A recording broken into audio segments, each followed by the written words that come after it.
जय गुरुदेव। परमार्थी प्रश्नोत्तरी गुरु शिष्य संवाद।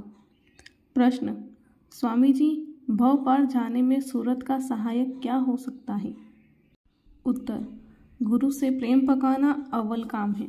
प्रेमी रात दिन गुरु के लिए तड़पता रहे, दिन रात व्याकुल बेचैन रहे, दर्शन बाहर से करता हुआ अंतर में दर्शन की चाह उठाता है। उसके लिए क्षण क्षण बेकल और बेचैन है। वह तड़प अंतरी दर्शनों के लिए है। अंतरी झलक जो दया से मिली है वह मन को खींचती है। मन को इंद्रियों और भोगों से अधिक रस मिलने लगता है।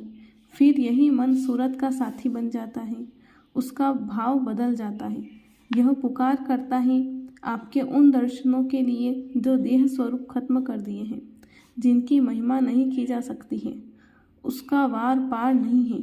संसार के संपूर्ण बंधनों और फंदों से प्रीत इस देह स्वरूप के बदौलत टूट गई और उसी को गहरी प्रीति प्रतीति से अंतर के दर्शनों की झलक भी कभी कभी नजर पड़ी। अब दया करके अंतर के भी दर्शन उस घाट के जहाँ सूरत बैठी है दीजिए, जिस दर्शन से जम के जाल, माया के जंजाल और मौत से नाता छूट जाए और जगत के भोग जो अंतर में झकोले देते हैं और पंचदूत जो उद्वेग मचाते हैं उनसे बचाव हो जाए। यह भी आपकी दया और मेहर से होगा। गुरु के दर्शन और वचन में बिना किसी किस्म के स्वार्थ के सच्ची प्रीति होनी अनिवार्य है।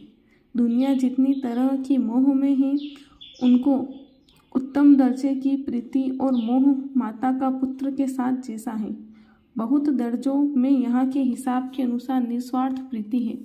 पुत्र चाहे तकलीफ भी देखे, परंतु वह परदेश में है तो उसके लिए माता विकल रहती है और उसकी याद में हो या न हो, माता के अंदर एक प्रकार की सदा गुदगुदी रहा करती है पुत्र के लिए। इसी तरह सेवक का प्रेम गुरु के साथ निस्वार्थ होना जरूरी है। संसार की वासनाओं का मनुष्य के हृदय में एक प्रकार का समुद्र है। प्रश्न: स्वामी जी, मैंने अभी नामदान लिया है, रहन सहन कैसा होना चाहिए? उत्तर: खान पान पर विशेष ध्यान रखो, शाकाहारी भोजन रहे, छुआछूत से बचते रहो, स्वभाव में नम्रता रहे, आपस के मतभेद को नज़रअंदाज करना चाहिए। भजन ध्यान सुमिरन में समय रोज दो, नागा न होने पावे। प्रेम तथा मेल मिलाप का सिद्धांत सत्संगी का होना चाहिए। निंदा और स्तुति से बचते रहो। दुनिया का काम ठीक से मेहनत ईमानदारी से करो और परमार्थ में भी मेहनत और ईमानदारी होनी चाहिए। हक और हलाल की कमाई होनी चाहिए, तभी भजन बनेगा। संगत का पैसा और सामान संगत के हवाले करो। पता नहीं किस भाव से कौन क्या देता है, गुरु ही उसका शुद्धिकरण करते हैं। तुम्हारे वश की बात नहीं, ध्यान रहे। घाट पर बैठो। हम भी गए गुरु महाराज के पास, 20-20 घंटे समय दिया।